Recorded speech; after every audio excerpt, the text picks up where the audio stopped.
Ernesto Ekaizer, ¿qué tal? Buenos días. Muy buenos días, Jesús. Bueno, vaya revuelo, vaya ruido con la extrema derecha, con insultos incluso racistas, gritos de traidores en el Congreso de los Diputados en la aprobación de la ley de amnistía. Sánchez Pérez Castejón, Pedro. Sí.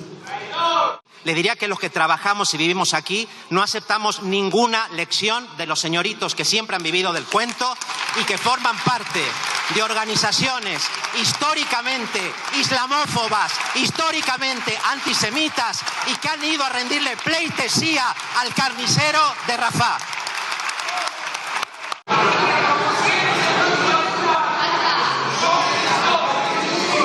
Señor Figaredo, le llamo al orden por primera vez. Por favor, guarde el orden. Señor Mariscal. Señor Mariscal.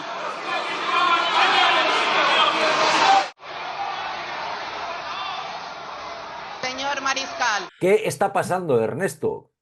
Bueno, yo creo que ha sido, digamos, hasta ahora todo estaba reprimido y hoy ha sido la explosión porque han visto que no hay otra manera de eludir ya la realidad. Han tenido 2 meses prácticamente el PP en el Senado la ley congelada, la han devuelto y bueno, pues han tenido tiempo de prepararse. Yo creo que la realidad, aunque uno la tenga en la agenda, al final explota. Y creo que Vox, de todas maneras, creo que Vox lo ha hecho de manera consciente, no ha sido una cuestión emocional. Yo creo que Abascal viajando a Israel, entrevistándose con Netanyahu, que por cierto, hay que recordar que Netanyahu está siendo juzgado 4 veces a la semana en Jerusalén por 3 delitos de corrupción. Este Abascal se cree que solamente es el tema de la guerra, pero aquí tenemos delitos de corrupción, soborno, tráfico de influencias, y hay un juzgado en Jerusalén que tiene 4 días en la semana sesiones durante Pero la eso a guerra. Abascal parece que no. Curiosamente le gritaban corrupto al gobierno. ¿Pero crees que hay, ahora mismo la extrema derecha está intentando llamar la atención, haciendo mucho ruido con Milei, con Netanyahu, gritando traidores y montando este circo en el Congreso? Hoy hemos asistido al acta de defunción del Partido Socialista Obrero Español. Y el trueque que aquí están perpetrando, sí, solo tiene un nombre, lo hemos dicho desde el principio: corrupción política. Sí, señorías, para llegar a la Moncloa, Sánchez se ha apoyado en la corrupción política de este cambalache. Claro, lo que se ha producido aquí es lo típico. Han convertido a Feijóo en el jamón del sándwich. De un lado está Fox y del otro lado Pedro Sánchez.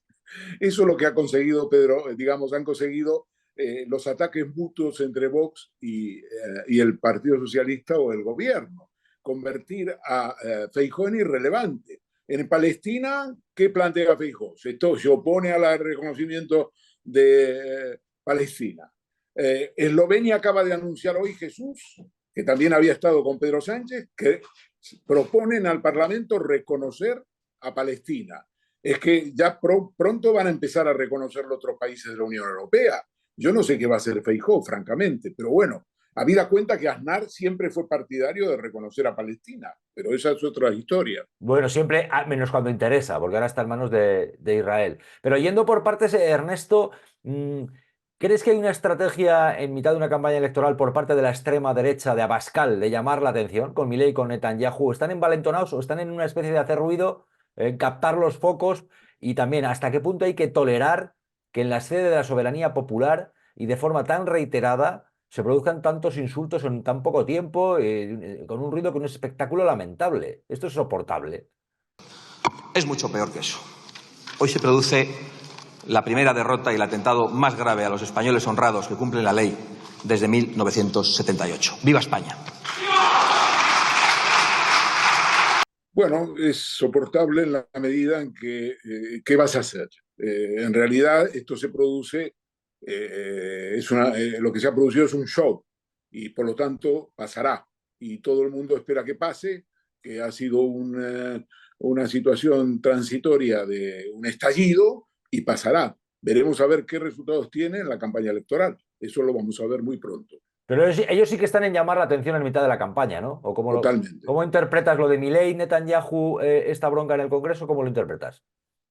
Yo creo que eso es parte de la campaña de las elecciones europeas del 9 de junio. Como verás, nada tiene que ver con las elecciones europeas. Todo eso es un montaje. En realidad, habría que cancelar las elecciones europeas, pues aquí no se discute nada de Europa. Ya. Oye, o sea, Abascal está, que es algo, a Abascal menos trabajar, llamar la atención lo que haga falta, ¿no? Sí, hombre, el viaje a Israel, relámpago.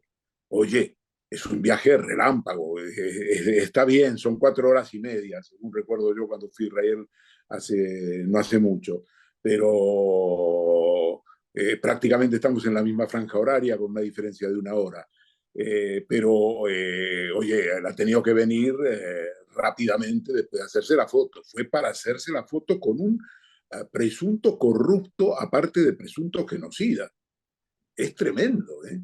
Y claro, le instrumentan a él contra Pedro Sánchez, porque los dos tienen cuentas pendientes. Abascal por razones políticas, por toda su actividad política en España, y el otro por el tema de que Pedro Sánchez está de alguna manera encabezando un movimiento de reconocimiento a Palestina que cada día está ganando más adeptos. Ujú. Claro, la situación que tenemos ahora mismo es que por una parte, decías Feijóo, Sánchez, Abascal, pero claro, Feijóo ojo, también a Ayuso, ¿eh?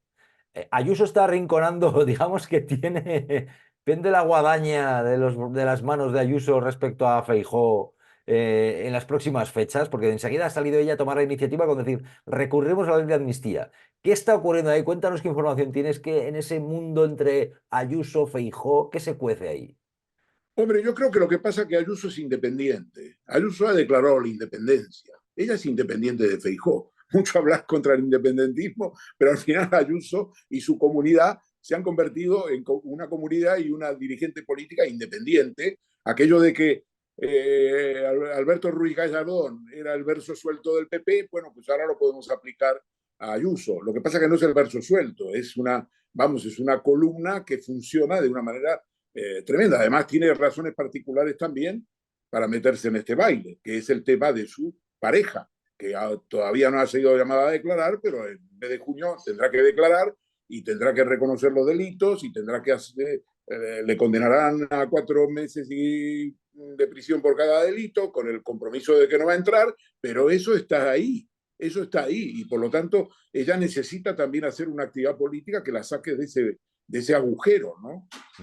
Pero yendo por partes, entonces, dices, afirmas, van a condenar al compañero sentimental de Ayuso y sabes incluso la cantidad que puede ser. Pero si está autocondenado, Jesús. Está Cuéntame, eso cuéntame, aceptado cuéntanos, por el cuéntanos, abogado. cuéntanos, cuéntanos, a ver qué va a pasar ahí, Fey. Cuéntanos, cuéntanos, Ernesto. No se ha aplazado la declaración por razones de que no localizaban a los titulares de las empresas pantalla en el sur, en Jaén, cerca de Jaén, y bueno, pues se ha aplazado la declaración. Este hombre ha hecho el paripé y el ridículo poniéndose una peluca, no sé qué asesor legal, qué tipo especializado en este tipo de operaciones le ha aconsejado que se ponga una peluca con canas, y al final pues ha salido peor de lo que hubiera, digamos, pasado si hubiera hecho una cosa normal, hubieran sacado una foto y tampoco pasa nada, ¿no? Con canas Entonces era por yo, los disgustos, Ernesto. Por los disgustos, era sí, con canas. El asesor sí, pudiera ser Miguel Ángel Rodríguez, quién sabe. Lo mismo un día claro, al final de la jornada estaba confundido y le dijo, esta es la idea. No lo sé, podría pero bueno. ser, sí, podría ser, pero yo creo que ha hecho el ridículo. Realmente ha llamado mucho más la atención de lo que hubiera llamado la atención entrando normalmente. Todo el mundo hubiera dicho, oye, este tío, pues mira, fíjate, ha entrado por su pie, ha pasado aquí, no ha hecho ningún show, y este es el tío. Bien, luego no hubiera declarado y no pasa nada. Pero ahora va a tener que ir a declarar, no sé qué se pondrá la próxima vez, creo que es el 24 de junio. Pero ten en cuenta, Jesús, Pero ¿y que qué va a todo pasar? ¿Qué esto va a pasar ahí? Entonces, dices, ¿le van a condenar y a cuánto le pueden condenar? le pueden condenar, según lo que ya han pactado extraoficialmente entre el fiscal del caso de delitos económicos, el señor Julián Salto, y Carlos Neira, el abogado de Alberto González Amador, han pactado el pago de 500.000 euros, que incluye una multa,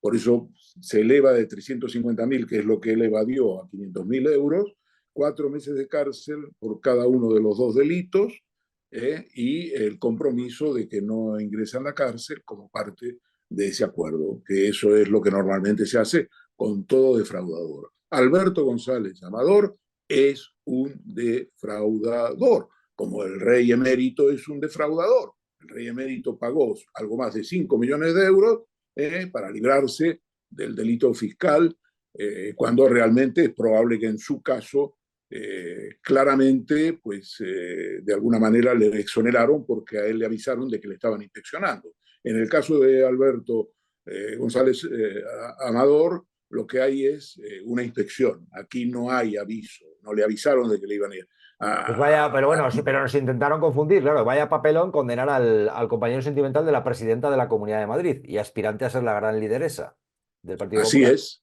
Por eso yo creo que ella también necesita un poco de aire, un poco de oxígeno. Un Y poco de entonces desviar la atención, desviar la atención. sí, sí. Bueno, yo no sé si desviar la atención, porque de aquí al 24 de junio va a tener que desviar mucho la atención, porque, bueno, estamos casi a un poquito menos que 3 semanas. Pero lo que es evidente es que él tiene una cita con la jueza Inmaculada Iglesias, que él ya ha reconocido los delitos y que toda la milonga que se ha armado en torno a la Fiscalía en el Tribunal Superior de Justicia de Madrid, eso no tiene nada que ver. Ya. Eso ya A ver, veremos Ernesto, cómo. te quiero trasladar una inquietud que yo me encuentro yo aquí en mi barrio en Ciudad Lineal, pues suelo hacer como digo yo a veces, como no me dejan hacer otra tertulia, pues de vez en cuando bajo y me encuentro allá gente en mi parque y sondeo lo que piensan la gente mayor que hay en el parque, incluso la gente menos mayor y tal. Entonces, hay una inquietud, hoy he vuelto a hablar con gente ahí que están, hay inquietud del clima que hay, el clima político, es decir, la crispación. Estamos hablando de la crispación en el Congreso con esos gritos, pero recientemente veíamos también esa crispación a la entrada de Pablo Iglesias e Irene Montero cuando van a ese juicio, de esa manera que les gritan, que les amenazan. Y es la extrema derecha, cuidado, esa extrema derecha que se está extendiendo, que está envalentonada. ¿No? ¿Qué ocurre ahí? Porque lo de Iglesias y Montero el otro día, ¿qué te pareció esa gente ahí con esos gritos y esas amenazas? Miserable. Un vallecano de miserable eres tú. Asqueroso. Tú eres el miserable. Asqueroso. Miserable eres tú. Asqueroso. Miserable. Asqueroso. Bueno, ya tuiteé, me pareció tremendo, también me pareció tremendo que el presidente de gobierno ayer o en su día no haya hecho un tuit. No es un tema menor, ha sido vicepresidente del gobierno, Jesús, vicepresidente del gobierno, y ella ministra de Igualdad, y ahora es candidata en las elecciones europeas, cabeza de lista de Podemos. Hombre, un tuit, yo a veces la falta de empatía de Pedro Sánchez, la falta de comprensión, no lo entiendo. Ten en cuenta que le van a atacar igual. Ahora ya no le van a atacar por Pablo Iglesias ni por Irene Montero. Por lo tanto, ya está en la factura. ¿Qué le hubiera costado un tuit? Nada. Por lo tanto, le falta tacto. Así como tiene un tacto para Palestina y para haber planteado todo el tema que ahora está recogiendo la rentabilidad, desde el momento que empezó con el tema de enviar una carta a la presidenta de la Unión Europea en el mes de enero, hacer contactos con varios países europeos, Irlanda, Noruega, ahora Eslovenia. Así como tiene una sensibilidad para eso, el tema de Pablo Iglesias y Irene Montero es si te he visto, no me acuerdo. ¿Quién puede pensar si está dentro de, como estamos en época de campaña electoral, hay quien dice por restarles protagonismo? Quién sabe, no tengo ni idea. Vete a saber, ¿no? Que sea por esto o puede ser por otro tipo de motivación. Bueno, por lo que sea, es un compañero del gobierno, es un compañero que no se ha ido en principio en malos términos, ha dimitido, se ha dedicado ahora a su vida política, personal, laboral, ella es una dirigente política. Hombre, si te he visto no me acuerdo, hombre, no. Si bien es cierto, Ernesto, que ojo, sin dejar de apreciar lo que dices tú, que poner un tuit, por ejemplo, no cuesta nada, cuidado, no hay que desviar la atención de quién es del mayor responsable de todo esto, que son pues, los que insultan y los que amenazan, que es esa extrema derecha. Es decir, eso es lo fundamental, no debemos despejar por esto, ¿no? El punto clave de la culpabilidad de esta historia, que es el que amenaza, y el que hostiga, ¿no te parece? Y el que Por insulta, que es esa supuesto, extrema por derecha, ¿no? supuesto. ¿Debería haber estado la policía a la entrada de Iglesias y Montero cuando van a declarar en ese juicio y fueron insultados y amenazados? Yo creo que sí. Yo creo que sí, porque la policía conoce, dado que había protección de la Guardia Civil en su casa durante mucho tiempo, conocía el nivel de agresiones que podían tener lugar y que tuvieron lugar, claro que sí. Mm. Hay matonismo de Eso la es una cosa que el extrema... Ministerio del Interior debía haber tenido en cuenta. Mm. Hay matonismo de la extrema derecha, Ernesto, también con este tipo de energúmenos que se concentran frente a la casa de miembros del gobierno, que luego van a la entrada de un juicio. Lo hay, porque, digamos, se trata de excitar a las masas, es un elemento muy importante del fascismo, muy importante. Y yo creo que veremos a ver qué pasa en las elecciones del 9 de junio, pero si la derecha sale fortalecida, tendremos un recrudecimiento de ese matonismo. O sea, que están, o sea, que hay gente ahí, energúmenos, que andan por ahí, pues ojo, que porque estamos hablando de una serie de personajes y hay quien podría decir, no, son frikis, no, cuidado, no son frikis. Es gente que va ahí a las puertas de un juzgado y que se siente con impunidad para insultar y amenazar, igual que en la vivienda. Bueno, si tienes el nivel de agresividad que tienes en el Congreso, oye, ante la vista de todo el mundo, lo que era evidente que la presidenta Francina Armengol trataba de evitar que los telespectadores vieran el espectáculo. Y se lo dijo varias veces, oye, pero si es que no se está viendo la ciudadanía, oye. Pero claro, pero es que esa es la fuerza de Vox. Esa es la fuerza de Vox. ¿Cuál? Digamos, agitar a las masas. Agitar a las masas, agitar el descontento, agitar el descontento que desde luego lo hay. La situación, oye, la situación no es el paraíso. La economía está creciendo, de acuerdo, pero hay gente que lo pasa muy mal. Gente que lo está pasando muy mal. Los salarios no están creciendo al ritmo de los precios. Hoy mismo se ha dado, estos días se ha dado, ayer mismo se ha dado a conocer el 3,6% del índice de precios. Los alimentos siguen disparados. En fin, este no es un paraíso. Y hablar de paraísos y cohetes me parece a mí fuera de lugar. Porque hay mucha gente que la está pasando muy mal. Entonces ellos intentan mostrar que Abascal es la solución, ¿no? Que es la salvación. Abascal, el Mesías, nos va a salvar, Así es. como Y el Milei. tema de la inmigración, por ejemplo, hay mucha gente de la inmigración que les vota, como le vota a Trump, que es increíble. Sí, Es sí. increíble. Ernesto, oye, Vox comparando el aborto con la guillotina en el Congreso de los Diputados. Eufemismos cada vez más elaborados, pero siempre igual de falaces, porque si el aborto interrumpe el embarazo justo igual que el pitido final de un partido interrumpe el juego, el aborto resulta un medio para garantizar la salud reproductiva del mismo modo que la guillotina lo es para acabar con la tos. ¿Qué te parece? Bueno, muy propio de Abascal y muy propio de la campaña que Abascal, Milei, está impulsando a nivel mundial como un punto de reagrupamiento. Eso tiene también un desarrollo muy importante en los Estados Unidos. Como sabes, todo el tema del aborto va a ser un tema central en la campaña electoral. La ultraderecha está lanzando a nivel internacional una campaña en ese sentido, ¿no? Es decir, volver otra vez a la carga con el tema del aborto como un tema, digamos, de guerra cultural contra la democracia y contra la izquierda. La extrema derecha va a hacer va a obtener unos buenos resultados electorales. Yo creo que el punto central allí va a ser Francia. Marine Le Pen va a ser una elección espectacular, espectacular. No solo va a ganar a Macron como le ganó la última vez, sino que le va a ganar por goleada. Y esto es quizá lo más relevante.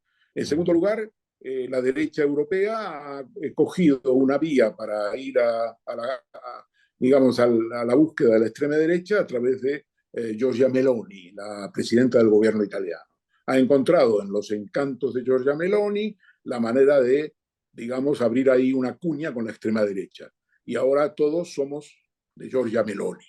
Es increíble, teniendo en cuenta el origen de Giorgia Meloni, teniendo en cuenta, en fin, lo que era su militancia política en el movimiento social italiano, el MSI, muy vinculado a restos del musolinismo.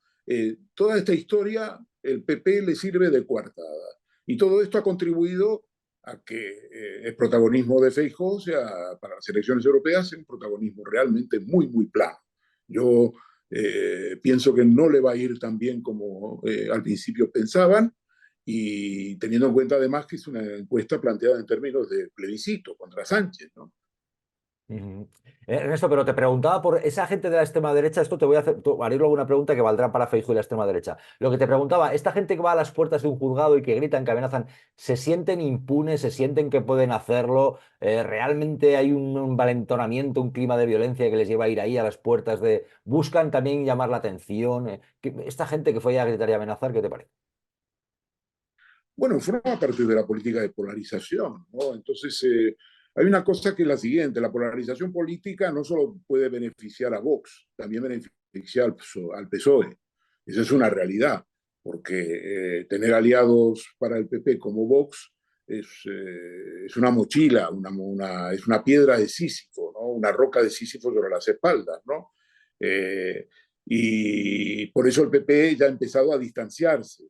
Lo que hemos visto en los últimos días es que hay un cierto pique entre Feijóo y Abascal. Lo hemos visto en el debate de la ley de amnistía. Abascal ataca a Feijóo, mucho más de lo que Feijóo ataca a Vox.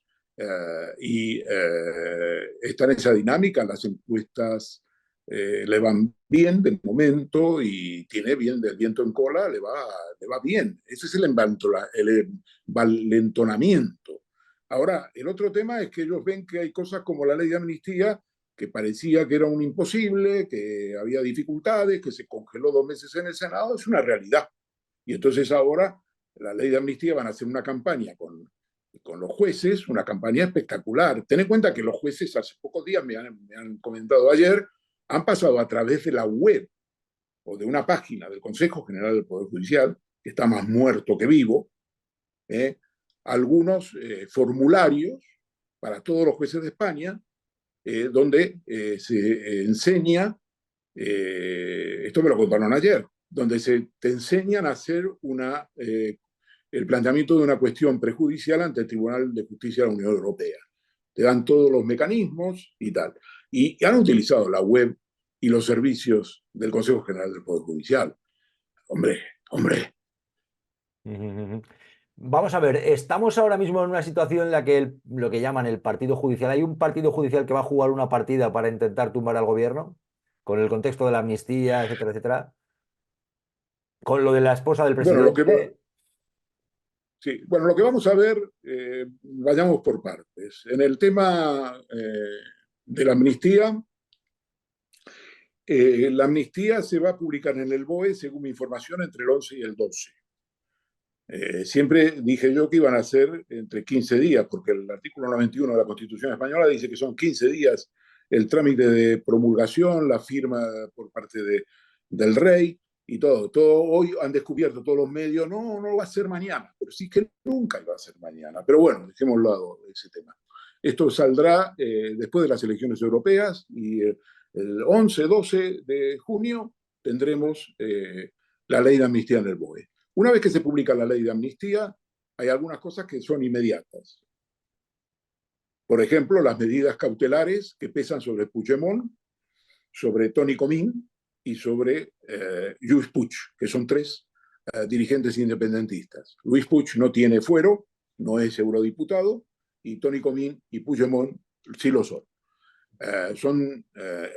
Tienen la protección de eurodiputados hasta el día 13 de julio, que se constituye el nuevo Parlamento Europeo. Pero sobre Puigdemont y sobre Comín y sobre Puig hay una orden de detención nacional. No hay una orden europea porque esas se suspendieron, pero hay una orden nacional. Ergo, según el artículo 4 de la ley, esas órdenes, por ejemplo, decaen al mismo día que se publica la ley de amnistía en el BOE. Es decir, que si el 12 sale la ley de amnistía, deberían decaer. Por eso, la Fiscalía, mejor dicho, los 4 que yo llamo jinetes del apocalipsis, que son los del Procés, ya prepararon un documento de 100 páginas y se lo entregaron hoy al fiscal general. ¿Por qué? porque no quieren respetar los tiempos. Ellos dicen, si en el BOE sale el 11-12, que el señor Llarena, Pablo Llarena, el juez instructor del Tribunal Supremo, de la causa del procés, ya tenga claro cuál va a ser nuestra posición. Bueno, yo creo que Llarena ya lo tiene clarísimo cuál es la posición y tiene la propia posición también clara. Entonces, ¿qué puede pasar? Yo creo que Junts, con una enmienda, que es la enmienda número 28, y el PSOE, el Partido Republicano, H. Bildu, con la 43 de la ley de amnistía, han metido la pata. Han metido la pata porque todas esas medidas de carácter automático, como por ejemplo las órdenes de detención o las inhabilitaciones, por ejemplo Junqueras, las han subordinado a las cuestiones de prejudicialidad o de inconstitucionalidad. Las de prejudicialidad ante el Tribunal de Justicia de la Unión Europea y las de inconstitucionalidad ante el Tribunal Constitucional. Entonces, aquí hay un margen de maniobra porque estamos hablando, los jueces son también expertos. El Llarena es un juez que tiene una larga experiencia, no te creas tú que solamente instruyó el procés. Fue presidente de la audiencia provincial de Barcelona durante muchísimos años y fue juez de instrucción. El presidente de la Sala Segunda es Marchena, es un hombre de una gran experiencia, de una gran capacidad para, digamos, armar una construcción. ¿Qué va a pasar aquí? Bueno, yo creo que como los fiscales están diciendo que no puede aplicarse la amnistía porque el delito de malversación afecta a fondos públicos europeos y hay una sentencia en ese sentido, Llarena lo que puede hacer es elevar una cuestión prejudicial al Tribunal de Justicia de la Unión Europea, primero pasando por la Sala Segunda, no a título personal, sino a través de la Sala Segunda, y esto se suspende. Pero aquí cabe la pregunta, ¿y las medidas de detención nacional? ¿Qué hacemos con ellas? El error que han cometido, y que yo he revelado en una información de hoy, el error que han cometido les da pie a Llarena para jugar. Porque él puede decir, bueno, yo hasta que el Tribunal de Justicia de la Unión Europea no me diga nada, yo mantengo la medida cautelar, la medida de detención. Y entonces, ¿qué hace Puigdemont? Viene a riesgo de que le detengan, viene pensando que a lo mejor si le detienen le va bien, porque hay que formar un gobierno en Cataluña y puede levantar a Cataluña contra el Tribunal Supremo. Estos son distintos escenarios, pero realistas, no imaginativos. Puede ser que Puigdemont diga, no, mira, yo hasta que esto no esté claro, yo no vuelvo. Puede ser, pero puede haber otra. Puede decir, como a mí, me van a tener que aplicar la amnistía, porque al final me la tendrán que irán arrastrando los pies, pero me la tendrán que aplicar. Oye, yo me la juego. Me voy ahí y armo un pifostio de aquí te espero. Ya. Ernesto, ¿en qué situación está la mujer del presidente del gobierno y qué va a ocurrir ahí? ¿Y quién es este juez peinado? ¿Qué información tienes? Cuéntanos los intríngulis de esto, porque es la esposa del presidente. Estamos viendo ahí elementos de todo tipo, con el PP diciendo es corrupción, tiene que dimitir Sánchez, hay un juez ahí, el juez peinado. Cuéntanos, ¿de quién estamos hablando? ¿Qué datos nos quieres desvelar? Bueno, toda la estrategia, digamos, del PP y en segundo lugar de Vox, pero sobre todo el PP, de derrumbar o de hacer caer a Pedro Sánchez, hasta hace 6 meses tenía un déficit, digamos. Había una pieza en el puzzle que no había. No estaba perdida. ¿Y cuál era esa pieza? Pues esa pieza era fundamental para reconstruir la situación del 95-96. Es decir, esa pieza era la corrupción. La corrupción estuvo en el año 95-96, fue un factor fundamental.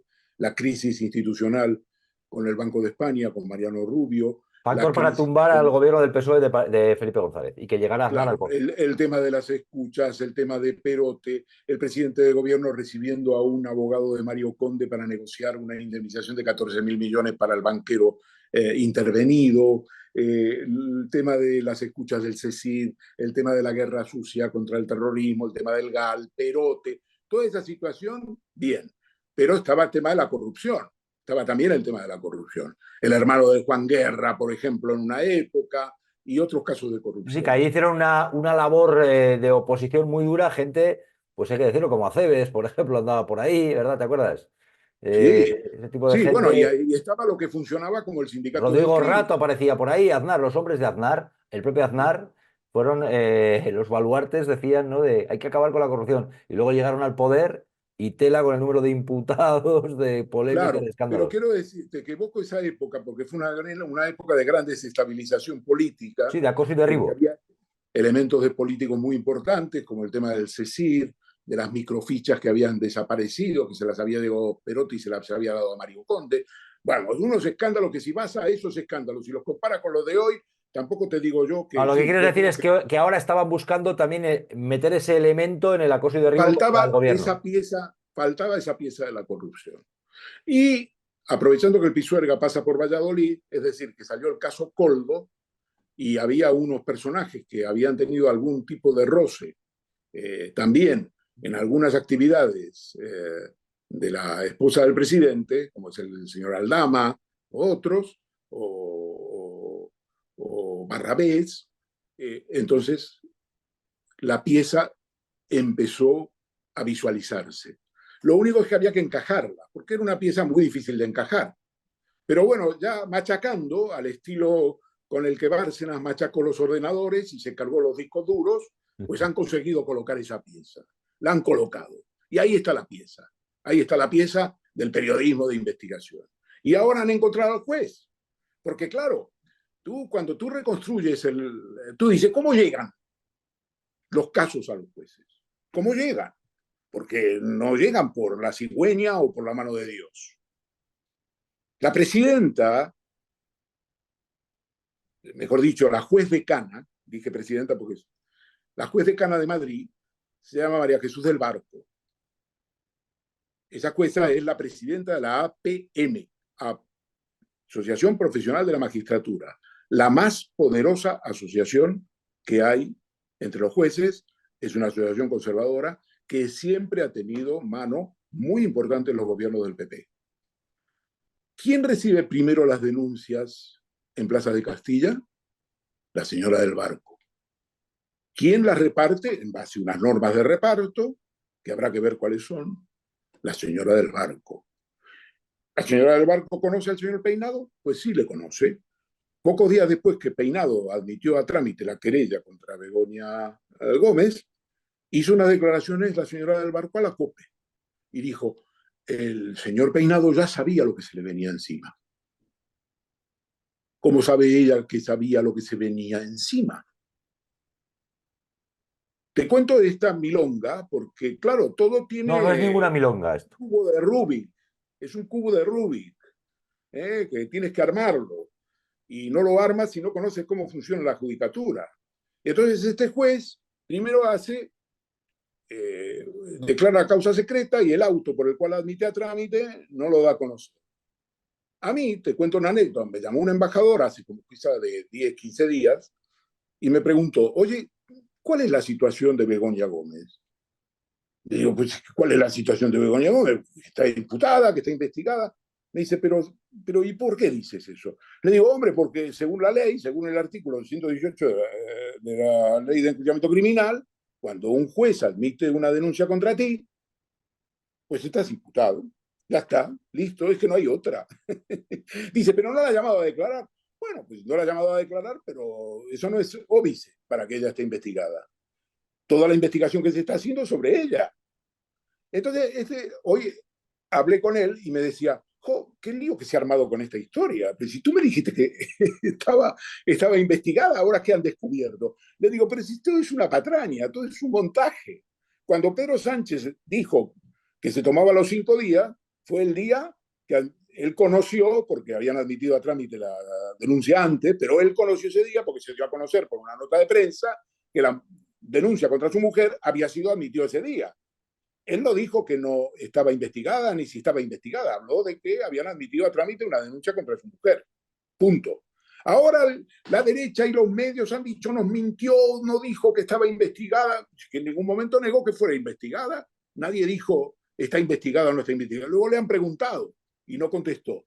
Pero hombre, si es evidente que si admiten una denuncia contra ti, es que tú estás investigado. Punto. ¿Y ves materia? ¿Hay materia ahí en lo que están soltando sobre y en lo que hizo la esposa del presidente? Materia penal, Quiero decir yo que no si hay sé si hay, materia penal, ¿va a pasar yo algo? Es no una sé si, patraña. no, yo no sé si hay materia penal. Lo que sé es que la mujer del presidente desarrollaba una gran actividad. Es una actividad que está ahí. Y entonces solamente ocuparte de reconstruir toda la actividad de la esposa del presidente te va a llevar meses y meses. Este señor Peinado, con todos mis respetos, pero conozco su trayectoria en otro caso, que en este momento está atravesando una situación crítica, que es el caso de la editorial Santillana. Este señor, digamos, es una persona muy próxima, incluso desde el punto de vista, me dicen, desde el punto de vista de, no diría vecino, pero que sí, que tiene una casa enladrada en Ávila, muy cerca de la familia Ayuso, por ejemplo. Es un dato que hay que tener en cuenta, no es para titular, en mi opinión, pero sí es un dato que hay que tener en cuenta en Ávila. En el sentido de que, bueno, que ya sabes, ahí hay círculos concéntricos. Entonces, este señor, en el caso de Editorial Santillana, ha hecho unas barbaridades que son tremendas. Hace unos días ha procesado, ha hecho el auto de transformación de las diligencias y lo ha convertido en procedimiento abreviado contra 2 editoras de Editorial Santillana, que ahora es propiedad de una empresa de Finlandia, Sanoma, por un texto que ellas no han publicado. En el auto de transformación dice que las acusa de un texto que cuando vas y ves el texto, pues no dice lo que él dice. Él dice que ellas califican a Vox como un partido nazi. Pues ellas no califican a Vox de un partido nazi. Se limitan a poner en un mapa de España la palabra Vox, la cantidad de votos que han sacado en las elecciones, y en el texto dicen que es un partido que se puede situar en la extrema derecha. Eso es una calumnia, eso es una injuria por la cual Vox presentó la denuncia. No, eso es Oye, la verdad. 2 años la ha tenido y acaba de hacer el auto de transformación y las va a sentar en el banquillo por un delito que no entremos si es delito o no es delito, por un texto que no han publicado. O sea, ¿cómo definirías a este juez, Ernesto? Bueno, yo creo que es un juez muy simpatizante de Vox y de la derecha de este país y que tiene amigos muy importantes en la judicatura, tiene amigos muy importantes.